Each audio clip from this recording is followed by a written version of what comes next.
नमस्कार दोस्तों।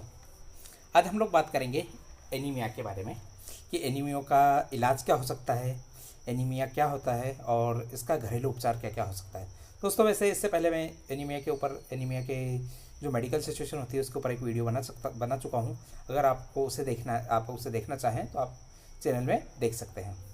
दोस्तों सबसे पहले मैं आपको बताना चाहूँगा कि एक पूर्ण रक्त गणना मतलब कि जो सीबीसी होता है, परीक्षण में आपके लाल रक्त कोशिकाओं, हीमोग्लोबिन और रक्त के अन्य भागों का जांच की जाती है। आपका डॉक्टर सीबीसी के बाद आपके परिवार के इतिहास और आपके मेडिकल इतिहास के बारे में कुछ क्वेश्चन करता है आपसे और डिसाइड करता है कि आपको कौन सी समस्याएं हैं।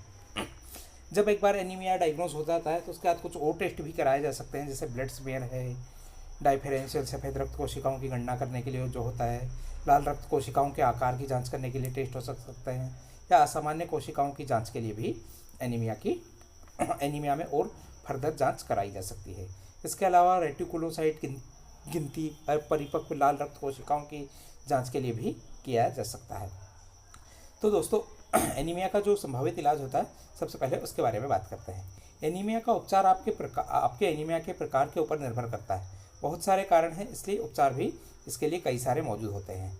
अप्लास्टिक एनीमिया जो होता है वो आपको जो दवा या फिर रक्तदान जिसमें किसी अन्य व्यक्ति से एक दूसरे व्यक्ति को रक्त मिलता है, या फिर अस्थि मज्जा प्रत्यारोपण मतलब बोन मेरो प्रत्यारोपण जिसमें आपको कोई एक डोनर होता है, उसकी स्टेम कोशिकाएं आपको डोनेट की जाती है, उसकी आवश्यकता हो सकती है अप्लास्टिक एनीमिया की सिचुएशन में। हेमोलाइटिक एनीमिया है अगर आपको, तो आपको दवाओं की आवश्यकता हो सकती है जो आपकी जो इम्यून सिस्टम होती है उसकी प्रणाली में हेल्प करेगी। साथ ही साथ आपका प्राथमिक देखभाल जो चिकित्सक होता है वो आपको आपके डॉक्टर के पास भेज सकता है जो वास्कुलर समस्याओं में माहिर होता है। यदि यह रक्त की कमी के कारण होता है तो आपके पास रक्तस्राव को खोजने के और ठीक करने के लिए सर्जरी भी हो सकती है। यदि आपको आयरन की कमी की वजह से होने वाला एनीमिया है तो संभवतः आपको आयरन की खुराक लेने की और अपने आहार को बदलने की भी आवश्यकता हो सकती है। इसके अलावा दोस्तों जो होता है सिकल सेल एनीमिया में उपचार में दर्द निवारक, फोलिक एसिड की खुराक, अंतरायिक एंटीबायोटिक्स होते हैं, ऑक्सीजन थेरेपी इत्यादि भी शामिल होती है। यह एक दवा होती है हाइड्रोक्सी यूरिया, जिसे हाइड्रोक्सी यूरिया कहा जाता है, जिसे अक्सर सिकल सेल का जो दर्द को कम करने के लिए भी दिया जाता है, जो कि एक बहुत जटिल तंत्र होता है। वॉक्सलेटर और ऑक्सीब्रेटा नामक की दवाएं जो होती है आपके लाल रक्त कोशिकाओं को और उनके सही आकार को बनाए रखने में मदद मिलती है। तो कोशिकाओं के साथ मतलब कि बहुत सारी सिचुएशन होती है जिसमें अलग अलग तरीके की दवाएं दी सकती है। इसके अलावा एल ग्लूटामिन ओरल पाउडर होता है जो दर्द के लिए अस्पताल में आपकी दिया जाता है एनीमिया में होने वाले दर्द के लिए, जो खासकर तीव्र छाती सिंड्रोम नाम की स्थिति से भी बचाता है। यदि आपको विटामिन B12 या फोलेट की कमी है तो आपको इसके लिए पूरक आहार भी दिया जा सकता है। दोस्तों थैलेसीमिया के लिए आमतौर पर उपचार की आवश्यकता नहीं पड़ती, लेकिन यदि आपका मामला गंभीर है तो आपको रक्त आदान या फिर बोन मैरो का जो प्रत्यारोपण होता है उसकी सर्जरी की भी आवश्यकता पड़ सकती है। दोस्तों ये तो है कि कौन कौन से ट्रीटमेंट हो सकते हैं जो दिए जा सकते हैं, लेकिन हमारा आज का जो मेन मोटिव है वो है एनीमिया का जो संपूर्ण रूप से घरेलू उपचार होता है वो क्या क्या हो सकता है, कि एनीमिया में आपको क्या क्या खाना चाहिए, आपकी डाइट प्लानिंग कैसी कैसी होना चाहिए और किस तरीके से खाना चाहिए। तो दोस्तों एनीमिया के घरेलू उपचार के बारे में अगर हम बात करें तो सबसे पहले उसमें आता है अनार। अनार जो होता है दोस्तों, अनार आयरन और विटामिन के समृद्ध स्रोत होते हैं। रोज सुबह खाली पेट अनार या इसका जूस सेवन करने से आपके शरीर में आयरन का स्तर बढ़ जाता है। कुछ अध्ययनों में पाया गया है कि अनार का जो रस होता है पूरक लाल रक्त कोशिकाओं के उत्पादन को सहायता प्रदान करता है और स्वस्थ व्यक्तियों में भी हीमोग्लोबिन की एकाग्रता में वृद्धि भी करता है। इसका उपयोग कैसे कर सकते हैं आप? इसको आप सलाद में अनार को शामिल कर सकते हैं, अपने जो दैनिक आहार में रस या फिर स्मूदी के रूप में भी ले सकते हैं। अपने डॉक्टर से परामर्श करके अनार का उपयोग भी आप कर सकते हैं, लेकिन अनार खाना बहुत फायदेमंद होता है एनीमिया वाली सिचुएशन में।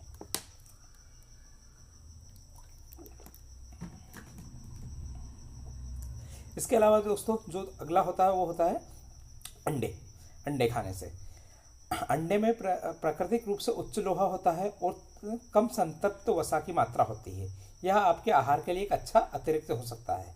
एक अध्ययन से पता चलता है कि अंडे की जो सफ़ेद हिस्सा होता है, प्रोटीन होता है। अंडे के अंदर जो सफ़ेद वाला है प्रोटीन लोहे की कमी वाले एनीमिया को उन्मूलन करने में अच्छी भूमिका निभाता है। एक अन्य अध्ययन में ये भी पता चलता है एनीमिया और लोहे की कमी के इलाज के लिए अंडे का उपयोग का समर्थन किया जाता है। अंडे का इस्तेमाल करने के लिए अंडे को उबाल कर खाया जा सकता है। इसके अतिरिक्त उन्हें विभिन्न प्रकार के भोजन में जोड़ा जा सकता है, जैसे पत्तेदार सब्जियां हैं या फिर साबुत अनाज है, इसके साथ भी आप इसको खा सकते हैं। नेक्स्ट जो होता है दोस्तों फर्मेंटेड खाद्य पदार्थ का उपयोग। फर्मेंटेड खाद्य पदार्थ में फ़ायदेमंद होते हैं सूक्ष्म जीव जो होते हैं वो बहुत फ़ायदेमंद होते हैं। आपके पेट की परत को बेहतर बनाने में मदद करते हैं, जिससे पोषक तत्वों का उचित अवशोषण हो सकता है। ये खाद्य पदार्थ प्रतिरक्षा स्तर को भी बढ़ाते हैं और सूजन को भी कम करते हैं। एक अध्ययन में ये पाया गया है कि फर्मेंटेड पत्ता गोभी जो भोजन में लौह अयस्क का विशेष अवशोषण बढ़ा देता है। एक अन्य अध्ययन से यह भी निष्कर्ष निकाला गया कि गर्भावस्था के दौरान टेम्पे फर्मेंटेड सोया उत्पाद का उपयोग से एनीमिया में सुधार आया। इसका उपयोग करने के लिए आप सूप या सलाद के रूप में या दैनिक आहार में फर्मेंटेड खाद्य पदार्थ खा सकते हैं। देन होता है दोस्तों ब्लैक स्ट्रेप गुड़ का सेवन। ये आयरन, मिनरल्स और विटामिन बी से भरपूर होते हैं। 1 कप गर्म पानी में 1 चम्मच ब्लैक स्ट्रेप गुड़ मिलाकर सेवन करने से आयरन की कमी से होने वाले एनीमिया को ठीक करने में आपको मदद मिलती है, क्योंकि इसमें तांबा, सल्फर और फ्रुक्टोज होता है। नेक्स्ट दोस्तों जो इसके लिए होता है वो होते हैं मेथी के बीज। मेथी के बीजों में पौष्टिक और पुनर्योजी गुण होते हैं और यह शरीर में हीमोग्लोबिन के स्तर को बेहतर बनाने में भी मदद करता है। इसे नियमित आहार के पूरक के रूप में इस्तेमाल किया जा सकता है, इसलिए मेथी एनीमिया के उपचार और रोकथाम में सहायता मानी जाती है। इसको इस्तेमाल करने के लिए 1 गिलास गर्म पानी में 1 चम्मच मेथी के पत्ते और बीज मिलाएं और 10 मिनट के लिए मिश्रण को रख दें। उसके बाद अपने स्वाद अनुसार नींबू का रस या शहद डाल के आप इसको सेवन कर सकते हैं। देन दोस्तों होता है चुकंदर। चुकंदर जब आहार के हिस्से में या सलाद के रूप में सेवन किया जाता है तो चुकंदर एनीमिया से जुड़ी हुई कमियों को सुधार करने में मदद करता है। दोस्तों इसके अलावा जो नेक्स्ट होता है वो होता है तिल का सेवन कर सकते हैं। तो तिल में लोहे की उच्च सामग्री होती है, इसलिए अपने दैनिक आहार में काले तिल को शामिल करने से शरीर में हीमोग्लोबिन का स्तर बढ़ाने में आपको मदद मिलती है। इसके अलावा यह लोहे के अवशोषण को बेहतर बनाने में भी सहायक है। देन दोस्तों इसके अलावा जो हो सकता है वो होता है खजूर और किशमिश खाएं। ये dry fruits iron, copper, magnesium और विटामिन ए से भरे होते हैं, इसलिए अपने दैनिक आहार में खजूर और किशमिश शामिल करें। आयरन अवशोषण की सुविधा प्रदान कर सकते हैं, प्रतिरक्षा प्रणाली को बढ़ावा देने में भी मदद करते हैं। दोस्तों इसके अलावा जो होता है वो होता है मोरिंगा के पत्ते।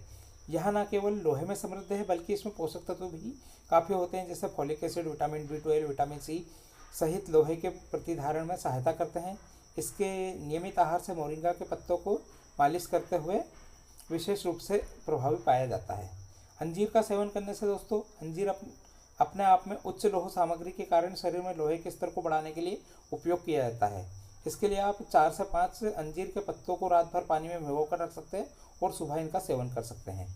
देन दोस्तों एक और होता है तांबे के बर्तन का उपयोग। तांबे के बर्तन में संग्रहित पानी का सेवन करने से शरीर में लोहे का स्तर बढ़ाने में मदद मिलती है और अन्य प्राकृतिक खनिज भी आप प्राप्त कर सकते हैं। तो दोस्तों आज हमने बात करी कि घर पर जो एनीमिया होता है उसका इलाज कैसे करें और कौन कौन सी डाइट प्लानिंग में कौन कौन सी चीज़ें हैं जो आप एनीमिया में आपके लिए सहायक हो सकती है। दोस्तों हेल्थ से रिलेटेड ऐसे ही वीडियो और देखने के लिए चैनल को लाइक करें, शेयर करें एंड सब्सक्राइब करें। Have a great day.